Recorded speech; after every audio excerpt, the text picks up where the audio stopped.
Komt Björn Soenens naar Basel? Of wat als hij volgend jaar, net zoals andere Eurovision-fans, naar Madeira afzakt? We spreken met de jongens van NAPA, de band die Portugal vertegenwoordigt op het Songfestival. Opgelet, dit interview werd online afgenomen en is van slechtere kwaliteit. Ook wordt er volledig in het Engels gesproken.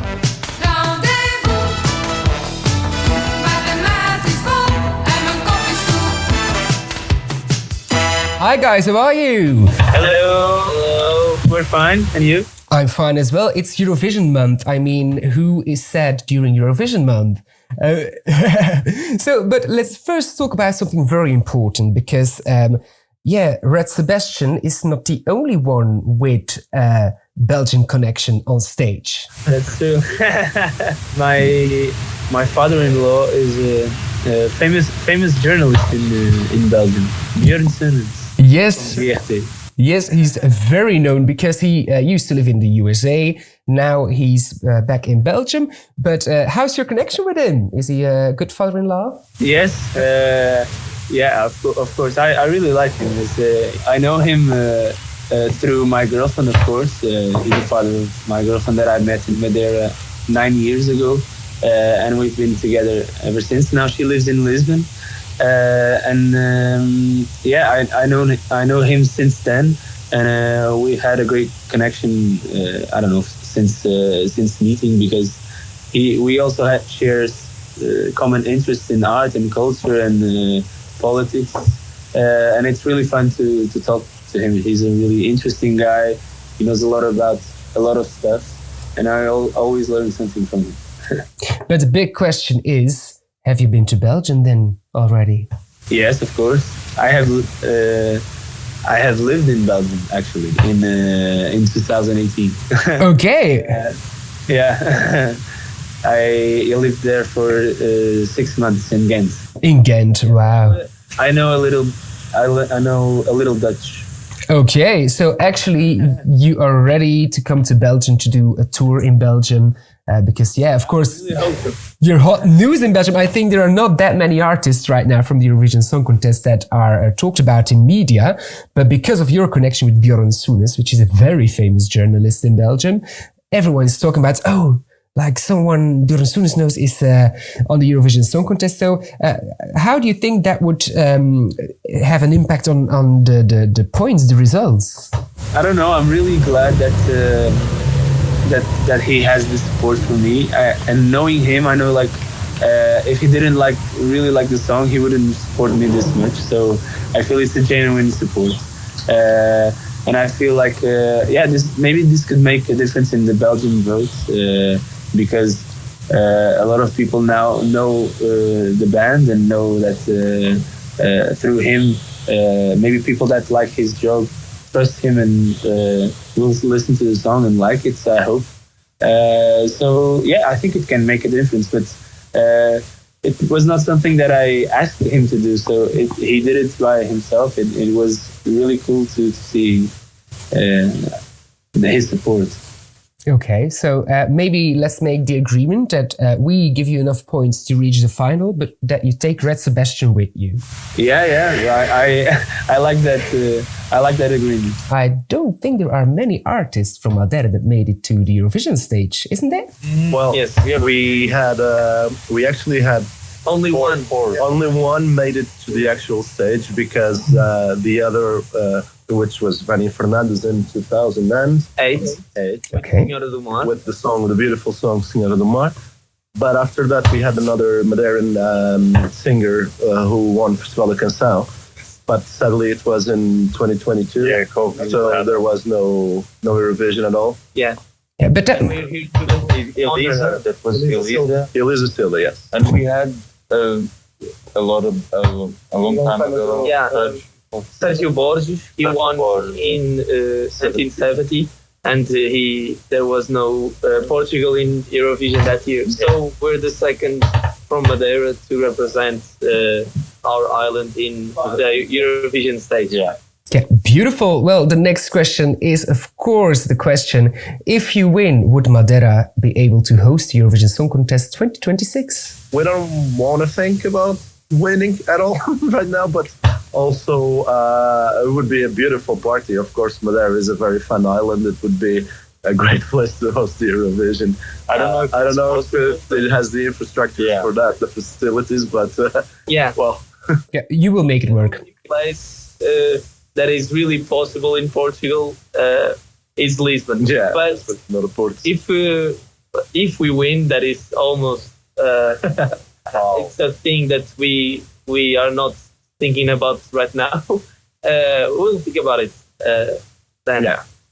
Yeah, because you also didn't expect to win the national final, isn't it? Yeah, exactly. We had, like, if you saw the national song contest, it was a super tight race. And at at the last 5 minutes of it, I think 5 or 4 people could win.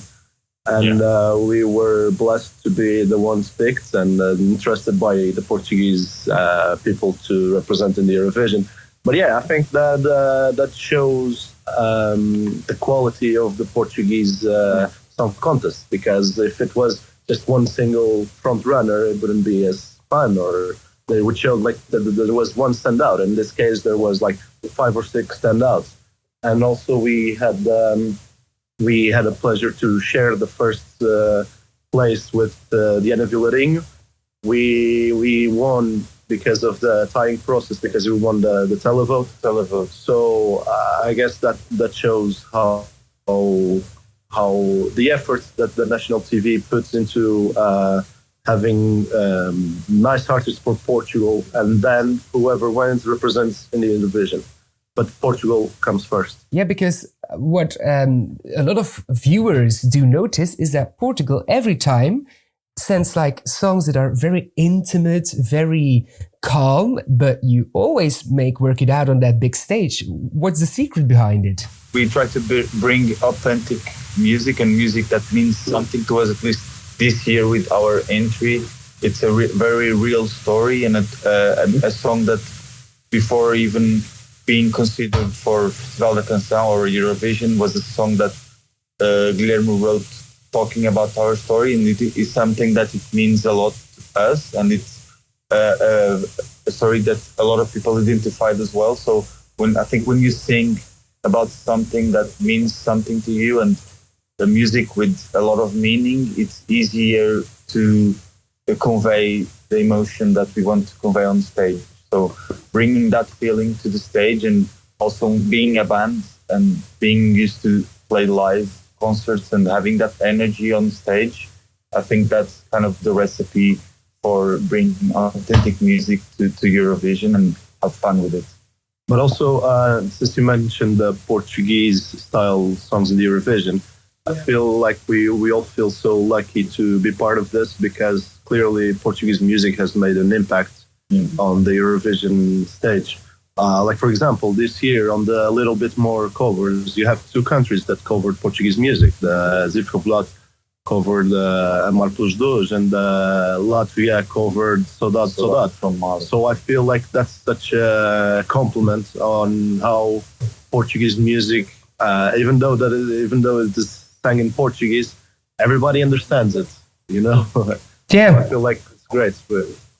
Yeah. That's really thanks to the RTP team that in 2017, the year Salvador Sobral won, they rebranded the Festival da Canção, and they made sure that the entries and the selections were as diverse as possible, and also with songs that brought real quality to the stage and were unique and represented Portugal in the most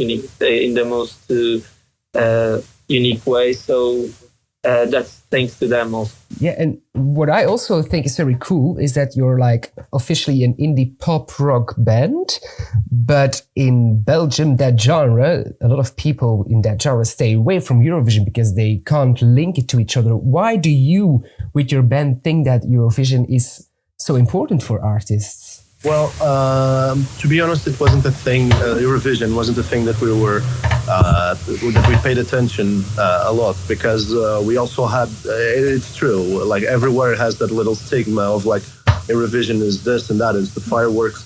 But also, I feel like because we're Portuguese, we have that thing of authenticity in the Portuguese songs, and it's such a great stage to show who you are and what your music is all about.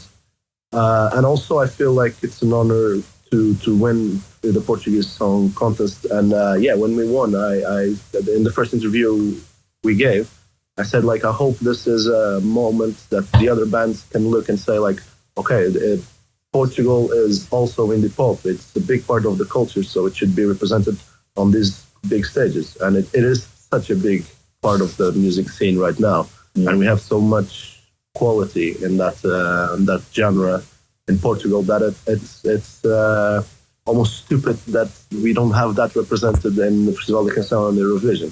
Yeah, ultimately it's like a song contest, right? It's a music competition, so I think it's very cool that you have the opportunity to bring whatever genre you want to bring, and each country should bring something that represents not only the culture there, but also if you can bring it in local language as well. I think it just adds to the competition overall, and it really brings diversity to the acts, and we show the culture of each country through Eurovision.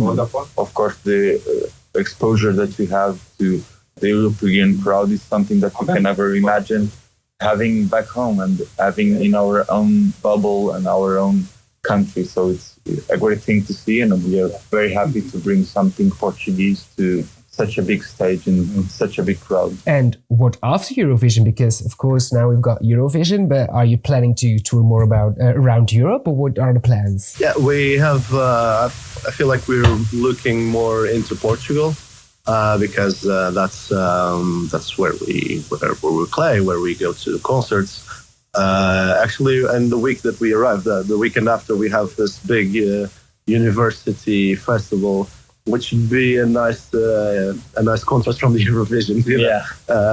So we're very excited for that. We're also planning on releasing the music as soon as we can, and a new album to be decided when it's released. So yeah, after of course, if we get an European opportunity to play somewhere, I think we'll embrace it with open arms, and it would be something very exciting for us. Maybe you can book something in Belgium, Anna. Yeah, try to go to Belgium. Since Guilherme is already known or semi-known. Also, maybe like Gentefeesten. Yeah, that's great. Yeah, I'd like to play there Before the Irish coffee after parties. yeah. Well, in Belgium we've got a huge festival scene, and a lot of alternative festivals. So you would be very sitting in there. Yeah, of course, that would be amazing. Who knows? But if the opportunity arises, we'll be glad to be on the plane and go all over Europe to sing and to have fun as well. Yeah, this experience also has been very unique for us because we only played in Portugal before, and to travel to another country and play our song. This is only our song. It's not a concert. But even so, we get to, in this Eurovision journey, to collide with so many cultures and know so many great people, so many great artists that gives us many influences, and it's great in that way to share our music with another people. Yeah, and guys, there are also like interval acts every single year, and now we see like Iolanada also coming to perform at Eurovision. How does that feel that Portuguese artists are welcome back to sing on the big stage of Eurovision? Well, first of all, then again, we go back to that thing that Portuguese music is revered in the Eurovision. That's such a blessing. We're very happy for it. And of course, meeting Iolanada, we had the opportunity to have dinner with her yesterday. We were like talking about the ups and downs of Eurovision, you know, everything that goes into it. And I feel like after 1 week of not really anxiety, but that little excitement and that little everything, the ups and downs and everything, and have to have someone from last year come sit with us and say like, okay, that's normal. This and that, and that's gonna happen, and this is gonna happen. So it made it a bit more real. and we're very thankful for that. It was really cool. Yeah, and of course she's an amazing singer, so it's very cool to see her on the big stage as well, and have the opportunity to come back is incredible. So very happy for that. Maybe the last question, to go back to Belgium. What do you think about Red Sebastian? Well, we had a chance to In Amsterdam to meet him and his parents, and they're very lovely people. And of course, the song is very energetic and it's really cool. I'm very red. Very red. There's a lot of red. And also a great voice. He's a great vocalist. And it's really impressive. Yeah, you know what note we're talking about. Yeah, you know what part of the that song. last note. It's really impressive. Yeah, he seems to be having a lot of fun with it as well. So it's great to see. We've bumped into them a few times. I think they're around in Amsterdam. We were in the same hotel, and in the prep parties we bumped a few times together. And he's having fun with it as well. So it's good to see. Yeah. So maybe that's why we need to make an agreement. You can score very high, but just the second place, so Belgium can win. And then next year, you can come to Belgium to play on the Eurovision stage again and to all the festivals like Gentefeest, etc. What do you think? Yeah, that would be a very fine deal. Yeah. Yeah, thank you. Thank you so much. Good luck, guys. Thank you. Thank you.